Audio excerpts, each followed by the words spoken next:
Le repère des pirates. Lecture. Manuel l'archipel des mots. 6e année primaire. Tom Sawyer et Joe Harper, victimes d'injustice et de mauvais traitements de la part de leurs proches et amis, décident de fuguer et de ne plus revenir. Ils veulent devenir pirates. A eu lieu au-dessous de Saint-Pétersbourg, à un endroit où le Mississippi n'a guère qu'1 000 marins de largeur, s'étend une longue île boisée dont une plage basse, située à une de ses pointes, rend l'abord facile. Elle offrait un abri d'autant plus sûr que personne ne l'habitait, et elle touchait presque l'autre rive du fleuve, en face d'une forêt non exploitée. Certes, nos forbans ne pouvaient souhaiter un meilleur repère. Quant à savoir quelles seraient les victimes de leur piraterie, c'était là un détail dont nos 2 écoliers ne se préoccupèrent pas pour le moment. « Je songe à une chose, dit Tom, lorsque le point capital eut été réglé, nous ne sommes que 2, ce n'est pas assez. Tâchons d'enrôler Huck, répliqua Joe. Il s'agit seulement de le décider assez tôt. Si je ne pars pas ce soir, je suis capable de ne plus vouloir partir du tout. Sois tranquille, répondit Tom. Nous avons encore du temps de reste.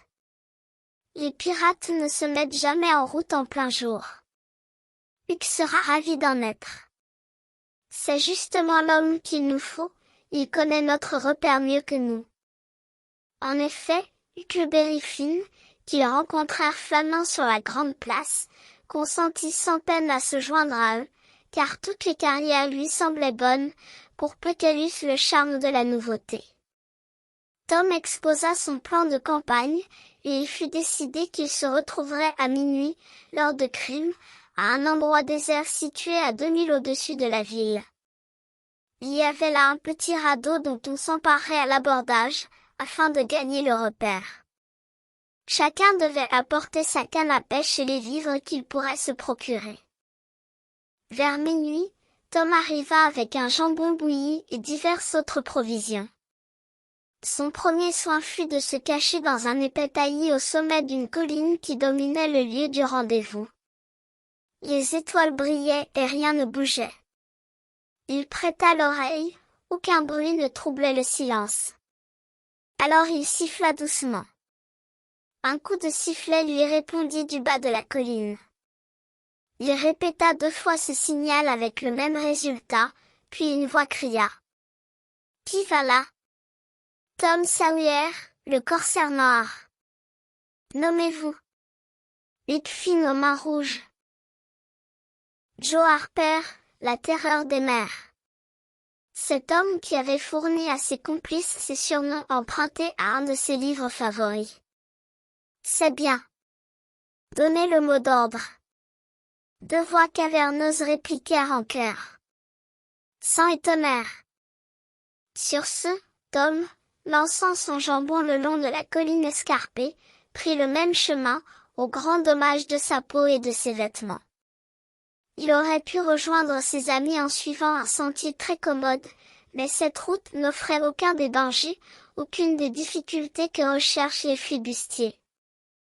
Terreur des mers avait apporté une flèche de lard et un petit sac de biscuits. Finn aux mains rouges s'était approprié une poêle à frire, une quantité de tabac en feuilles et des balles de maïs dont on se sert aux États-Unis pour fabriquer des fourneaux de pipe. Corsaire noir, à la vue d'un foyer qui couvait sur la plage, s'écria. « 1000 sabords. J'ai oublié d'emprunter un briquet et de l'amadou. Il faut nous procurer les moyens d'allumer un feu de bivouac.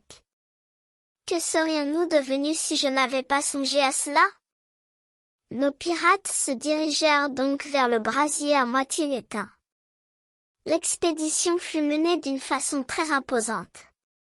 On s'arrêtait de temps à autre, un doigt sur les lèvres, on se remettait en route à pas de loup, la main sur le manche d'un poignard imaginaire, on se baissait pour écouter.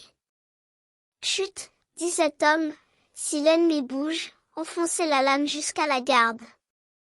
Il savait fort bien que les débardeurs se trouvaient dans la ville, en train de boire, Mais ce n'était pas une raison pour ne pas agir en vrai Forban. Après avoir ainsi débuté dans la carrière du crime en dérobant quelques tisons qui furent déposés avec soin dans la poêle à frire, on gagna le radeau et un fil-voile, pour employer l'expression du capitaine. Joe pagayait à l'avant, Huck à l'arrière. Tom commandait. Debout sur la passerelle, c'est-à-dire au centre du radeau, il se tenait les bras croisés, les sourcils froncés, donnant ses ordres.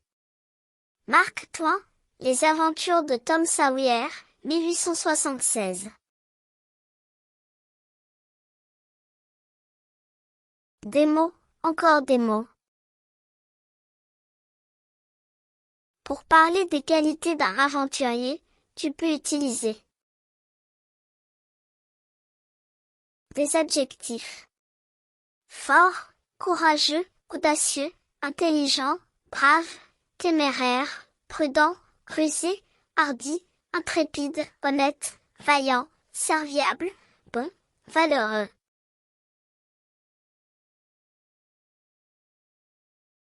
Des noms. La force, l'intelligence, l'audace, la bravoure, la témérité, la prudence, la ruse, la hardiesse, l'honnêteté, la vaillance, la bonté.